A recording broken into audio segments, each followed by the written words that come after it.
I have certainly spoken to colleges and universities before this, and they were often small groups of young kids, and I actually really get to know them. We might have a protester or two, but nothing major would happen.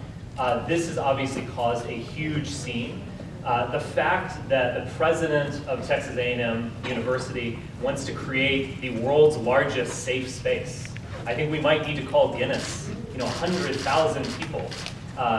He wants to create the world's largest safe space, shows the power of the alt-right. It shows the power of our ideas.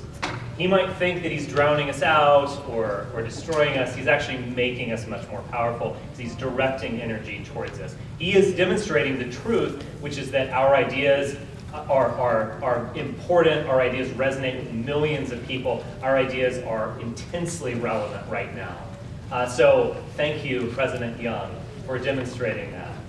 The fact is, I'm going to be a hell of a lot more entertaining than those various C-list celebrities that he's assembling. I think in a way Donald Trump has already accomplished a tremendous amount because Donald Trump was the first step towards identity politics in the United States.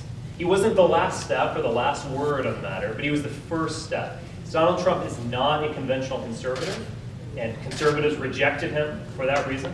Donald Trump said, I am going to stick up for you. I'm going to be your champion. That is something new.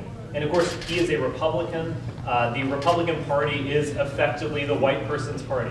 Whether it wants to admit it or not, 90% of votes cast for the Republican Party are cast by white people. It expresses our culture much more than the Democratic Party. So he was the first step towards identity politics.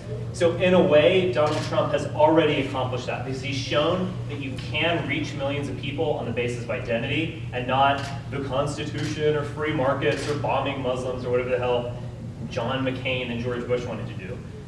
He has shown that identity politics can be effective, that it's powerful. And so in a way, he's already won. I think Donald Trump is a kind of alt-right hero.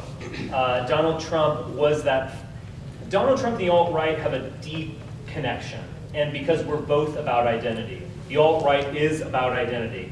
I mean, look, I kind of like the idea of the alt-right as a general catch-all term, like you're against the mainstream, you don't like the liberals or Hillary or whatever. But if the alt-right is going to really, that's fine, but if the alt-right is going to really have meaning, it has to be about identity. It has to be identity politics for white people in the 21st century. That feminism has seduced many women into thinking that, oh, men are wrong, I need to be myself, I need to have a career, I need to do this. They wake up, they're 45, they're living with cats, and they are extremely unhappy.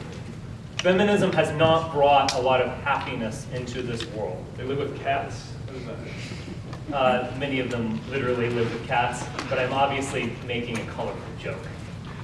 Do you I know, believe but this is I would actually this be is serious. interested. What do you say what you mean though, instead of making a pun? I mean, you're saying that women are less. I'm not making a pun. That they're not happy with their lives. I mean, there's. I would say many women who are alone, who have pursued a career at the expense of children and a family, are absolutely not happy. Yes, I would say that.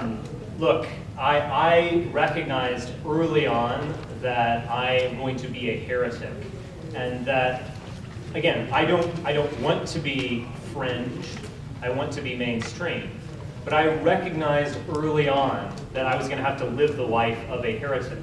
I was challenging major taboos that have a religious-like nature in modern America and around the world, and that I was going to be a heretic, and I accepted that. So I never thought this would happen, to be honest, but I had already accepted all of it. I've accepted the fact that people are going to hate me. I've accepted the fact that I'm going to be excluded from places. I accepted the fact that I'm going to be called names. I accepted the fact that I was going to be attacked by the media. I accepted all of it in my heart before any of that happened. So it ultimately doesn't affect me. Like the fact that some of my former classmates their way of battling me is to commit civilizational suicide even harder by accepting Syrian refugees, demonstrates how pathetic they are, to be honest.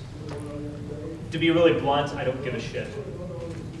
I want Donald Trump to know this. I want him to actually look into the alt-right, to read our essays, listen to a podcast or two, kind of get into our world, into our thinking, because I do think our thinking is different than his. Some of that's ideological, I think a lot of that's generational. To take us seriously, I think that would be a good thing. I think I would also want him to know that this movement that he created and the alt-right are connected at a deep, or maybe you could say psychic level. That the alt-right is fundamentally about identity. The Trump campaign was fundamentally about identity. And so we are connected in a way that the alt-right would never be connected to another Republican. We're connected to him. And so I would want him to think about that. And I would want him to fulfill the promise of his movement.